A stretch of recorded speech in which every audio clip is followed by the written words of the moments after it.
শিৱসাগৰৰ জয়সাগৰ আৰক্ষী থানাৰ অন্তৰ্গত ৰুদ্ৰসাগৰৰ পুৰণি পুখুৰীত যোৱা নিশা আৰক্ষীয়ে বৃহৎ পৰিমাণৰ অবৈধ লোহা আৰু লোহা চুৰি কাৰ্যত ব্যৱহৃত সা সামগ্ৰী উদ্ধাৰ কৰিবলৈ সক্ষম হয়। যোৱা নিশা আৰক্ষীয়ে বৃহৎ পৰিমাণৰ অবৈধ লোহা আৰু লোহা চুৰি কাৰ্যত ব্যৱহৃত সা সামগ্ৰী উদ্ধাৰ কৰিবলৈ সক্ষম হয়। শিৱসাগৰৰ ন পুখুৰী আৰু পুৰণি পুখুৰীৰ বিস্তীৰ্ণ অঞ্চল বহু বছৰৰে পৰা ONGCৰ অসম সম্পদে স্ক্ৰেপৰ লোহা মজুত কৰা গুদাম ৰূপে ব্যৱহাৰ কৰি আহিছিল। এইসমূহ লোহাক কেন্দ্ৰ কৰি পৰৱৰ্তী সময়ত ৰুদ্ৰসাগৰ অঞ্চলত কুখ্যাত লোহা চোৰৰ এক ঘাটিলৈ পৰিণত হয়।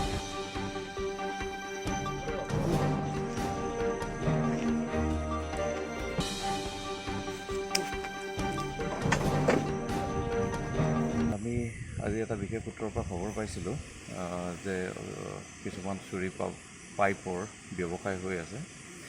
সন্দেহ কৰা হৈছে চুৰি পাইপখিনি ONGCৰ পৰা চুৰ কৰা হৈছে বা কাৰণ পাইপৰ যিটো চাইজ সেইটো চাইজ দেখিলে লাগে এইটো ONGCৰ বাদে আমাৰ ইয়াত বেলেগ জেগাত এইটো ব্যৱহৃত হোৱা দেখা নাযায়। গতিকে সেই সূত্ৰৰ পমখেদি আমি লগত পুলিচ ফ'ৰ্চৰ লগত আহিছিলোঁ। এই পুৰণি পুখুৰী ইয়াতে কণমাই হাজৰিকা বুলি এগৰাকী মহিলা, বয়স প্ৰায় 65 ইয়াৰ্ছ মান হ'ব আনুমানিক। তেখেত হাজবেণ্ড লেট শিৱৰাম হাজৰিকা। তেখেতৰ ঘৰৰ চৌহদত আমি যথেষ্টখিনি পাইপ পাওঁ পুতি থোৱা, আৰু তেখেতৰ ঘৰৰ মজিয়াৰ ভিতৰতো কেঁচা মজিয়াৰ তলতো পাইপ পুতি থোৱা দেখা পোৱা যায়, আৰু পাইপখিনি আধা খন্দা অৱস্থাত আছে। দেখি ধৰিব পাৰি যে ইয়াৰ পৰা পাইপ কাটি পেলাই উলিওৱা হৈছে, আৰু তেখেতে নিজে স্বীকাৰো কৰিছে যে অলপ দেৰি আগতে আমি আহি পোৱাৰ অলপ আগে এখন গাড়ীত ট্ৰাক মানে 407 ট্ৰাকত ব্যৱস্থা। এতিয়া যিজন মানুহজনৰ কথা সংবাদ মাধ্যম বা আপোনালোকৰ আগতো কৈছে, সেইজনৰ ওপৰত কি ব্যৱস্থা হ'ব? সেইটোৰ ওপৰত তদন্ত হ'ব। আমি যিহেতু কালিলৈ এখন FIR লজ কৰিম। এতিয়া ৰাতি প্ৰায় 10:45 হ'ল, গতিকে কালিলৈ ৱৰ্কিং আৱাৰ্ছত আমি এখন FIR লজ কৰিম। তাৰ ওপৰত পুলিচে তদন্ত আগবঢ়াই নিবৰ বাবে আমাৰ জিলা দণ্ডাধীশৰ জৰিয়তে নিৰ্দেশনা পঠোৱা হ'ব। পূৰ্বতে দেখা যায় যে লোহা চোৰবিলাক সাৰি যোৱা যায়, এইবাৰ তেনেকুৱা এটা পৰিৱেশ আকৌ ৰচনা হ'ব নেকি? আকৌ বদনামী হ'ব নেকি শিৱসাগৰ আৰক্ষী, শিৱসাগৰ প্ৰশাসন? সাৰি যোৱা বা তাত পালত পৰিব সেইটো তদন্ত প্ৰক্ৰিয়াত গম পোৱা যাব।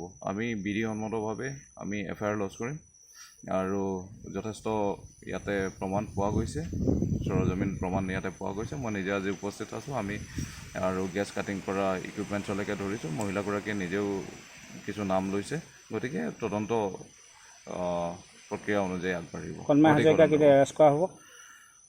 সেইটো পুলিচে ডিচিশ্যন ল'ব।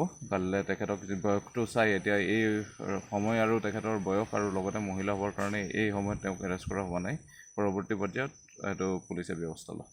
সঘনে সংঘটিত হোৱা লোহা চুৰি আৰু ঐতিহাসিক পুখুৰী দুটাৰ পাৰ সংৰক্ষণ কৰাৰ বাবে অৱশেষত ONGCৰ অসম সম্পদে উক্ত স্থানৰ পৰা গুদাম স্থানান্তৰিত কৰে যদিও এতিয়াও পুৰণি পুখুৰীৰ পাৰত মজুত থকা কেতবোৰ লোহাক কেন্দ্ৰ কৰি অব্যাহত আছে চুৰি কাৰ্য।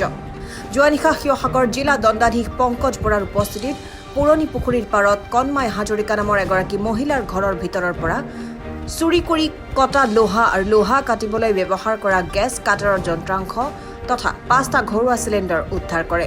লগতে আৰক্ষীয়ে মাটিত পুতি থোৱা অৱস্থাত উদ্ধাৰ কৰে বহুকেইডাল লোহাৰ পাইপো। এই সমস্ত চুৰি কাণ্ড শিৱসাগৰ ৰংঘৰ চাৰিআলিৰ স্ক্ৰেপ ব্যৱসায়ী মামুতেনৰ নেতৃত্বত হোৱা বুলি কণমাই হাজৰিকাই স্বীকাৰ কৰিছে।